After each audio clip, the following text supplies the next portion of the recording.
All right, folks. I wanted to talk to you today a little bit about Git strategies for documentation. So I can see as an industry, we're all sort of moving towards more of a docs as code sort of workflow. That means we're adopting tools like Git more and more. But tools like Git that are used very, very often on the software development side of things might actually need to be used slightly differently by documentarians, because documentation isn't the same as software in the way that it's produced or in the way that it's used. So to begin, I want to talk a little bit of sort of the standard ways in which most people use Git. It's the most common sort of Git strategy. It's this thing called git-flow. It's very common amongst development teams. It's probably still considered to be the industry standard. Git-flow is very useful. It means that what we do is that we isolate in-progress work, and it means that we have, if you look at our image on the right here, we have a master branch, which is always clean, but means that whenever you want to build new software, you can do so from master branch, and then you have a development branch, which can be dirty, which means so you can have changes which are incomplete or breaking changes in the development branch, but they're only ever moved across to the master branch once they are complete and properly tested to be ready for release. The same is true for feature branches that we see here as well. But when we get to that point of wanting to release software, the way that that release works is that you run a build process that takes your master branch at that point in time, and it generates these binary files. So that could be a .exe on Windows, a snap file on Linux. But either way, what you're getting is sort of a finished, fixed end product with a semantic version number. So every time you have new updates to your software, you create a new object with a new version number.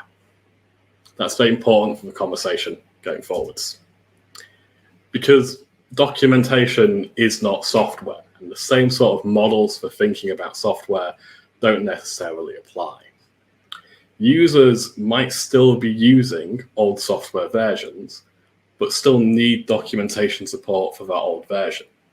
So for examples of this, we can think about a very long transition from Python 2 to Python 3, or we can talk about industries and institutions that are very slow moving, like banking, who we deal with as part of ITRS.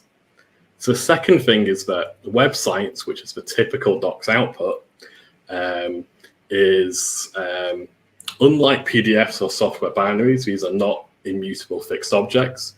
You probably, for your Python 2.7 docs, which is online for many, many years, still want to be updating these with fixes and not changing the version number of that doc, because the users don't care about the semantic versioning of documentation. They care about having the version number of the software and documentation that corresponds.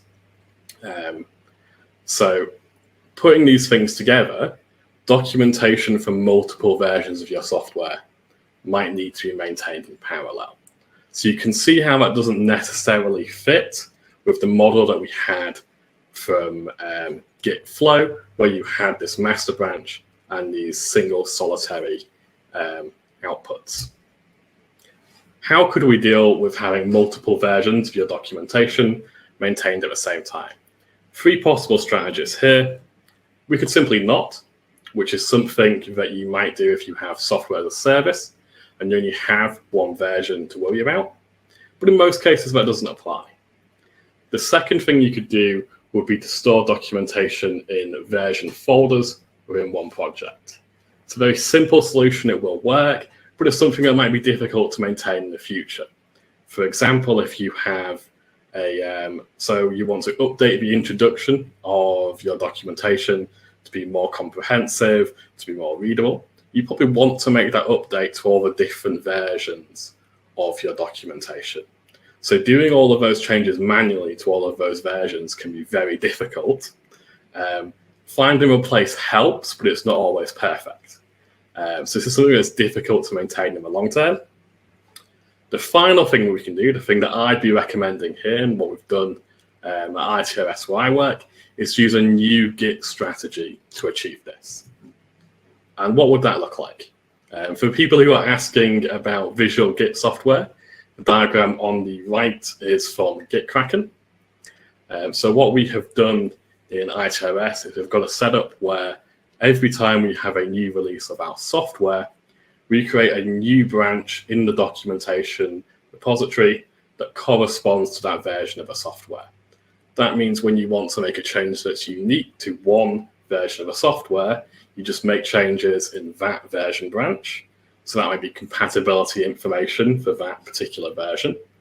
But if you have a shared change, like that introduction idea I was talking about earlier, then you can make that change in your master branch, and you can cherry pick that change to the other versions, so it's automatically applied rather than you having to manually work at manipulating your files.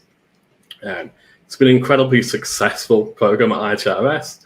We found that you can do this, you can integrate some of those ideas from git-flow, so for each version branch, you might have a dev branch and feature branches, but this simple structure allows us to manage multiple versions in parallel simultaneously. Yeah, it's been incredibly successful, and I think it's very useful to think creatively about how we use Git.